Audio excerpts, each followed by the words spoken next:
असीम संभावनाओं का स्वामी है मनुष्य। यदि अपने आप को पहचान ले तो उसके लिए संसार में कुछ भी असंभव नहीं। हाय गाइस, एक छोटी सी कहानी। ये कहानी है एक डाकू और एक ऋषि की। एक ऋषि रास्ते में जा रहे थे, सामने से एक डाकू आया। उस डाकू को लगा कि ऋषि मुझे देख के डर जाएंगे, लेकिन ऋषि एकदम निर्भय होके खड़े थे। डाकू ने पूछा, हे ब्राह्मण, क्या तुम्हें मुझसे डर नहीं लगता? मैं डाकू रत्नाकर हूँ। तब ऋषि बोले, मैं एक साधु हूँ, मुझे किस बात का डर? न मेरे पास धन है और प्राणों का मुझे भय नहीं है। लेकिन रत्नाकर, क्या तुम निर्भय हो? क्या तुम्हें डर नहीं लगता? रत्नाकर, हाँ मैं निर्भय हूँ, मुझे भी किसी बात का डर नहीं। न मुझे प्राणों का भय है और न ही असफलता का। मैंने कई लोगों को लूटा है, कई सैनिकों को मारा है, मेरा कोई कुछ नहीं बिगाड़ सकता, मुझे किस बात का डर? तब ऋषि बोले, और पाप का? ये सब जो तुम करते हो, इतने लोगों को मारा है, कई लोगों को लूटा है, इससे पाप नहीं लगता? रत्नाकर बोला, नहीं, मैं पापी नहीं हूँ, मैं जो भी करता हूँ अपने परिवार के लिए करता हूँ, इसलिए ये पाप नहीं है।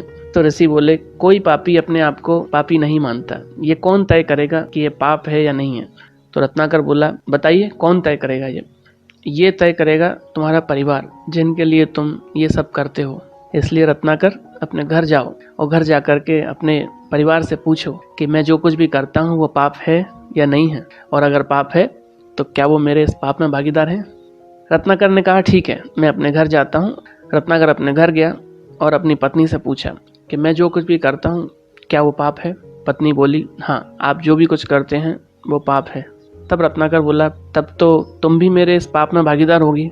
पत्नी बोली, नहीं, जब हमारा विवाह हुआ उस समय मैंने सुख और दुख दोनों में आपके साथ रहने और आपके भागीदार होने का वचन लिया था। आपके पाप में भागीदार होने का मैंने कोई वचन नहीं लिया, इसलिए मैं आपके इस पाप में भागीदार ही नहीं हूँ। तब रत्नाकर अपने पिता के पास जाता है और उनसे पूछता है, हे पिता, क्या आप मेरे इस पाप में भागीदार हैं? तब पिता रत्नाकर से बोलते हैं, नहीं, ये तुम्हारी कमाई है, मैं इसे कैसे बांट सकता हूँ? रत्नाकर यह सुनकर स्तब्ध रह गया और वापस उन ऋषि के पास आया और उनसे माफ़ी मांगते हुए कहता है कि हे भगवान, इस दुनिया में कोई मेरे पाप का भागीदार नहीं, मैं ही पापी हूँ, मैं अपने पाप का प्रायश्चित करना चाहता हूँ, मुझे क्या करना चाहिए? तब ऋषि ने उनसे कहा कि यहाँ से आगे बढ़ो और अपने नए संसार का सृजन करो, पुण्य करो, सत्कर्म करो। इतिहास कहता है, अतीत का यह डाकू रत्नाकर ही भविष्य में रामायण के रचयिता महर्षि वाल्मीकि हुए। दोस्तों, ये छोटी सी कहानी हमें ये सिखाती है कि हमने अपने जीवन में कई गलतियां करी होंगी, बहुत सारे गलत काम किए भी होंगे, लेकिन ये जिंदगी हमें आगे अवसर देती है कि हम अच्छे काम कर सकते हैं। हमने जो गलतियां की उन्हें हम सुधार सकते हैं, सत्कर्म कर सकते हैं और अपने जीवन को सार्थक बना सकते हैं, लोगों के काम आ सकते हैं। धन्यवाद।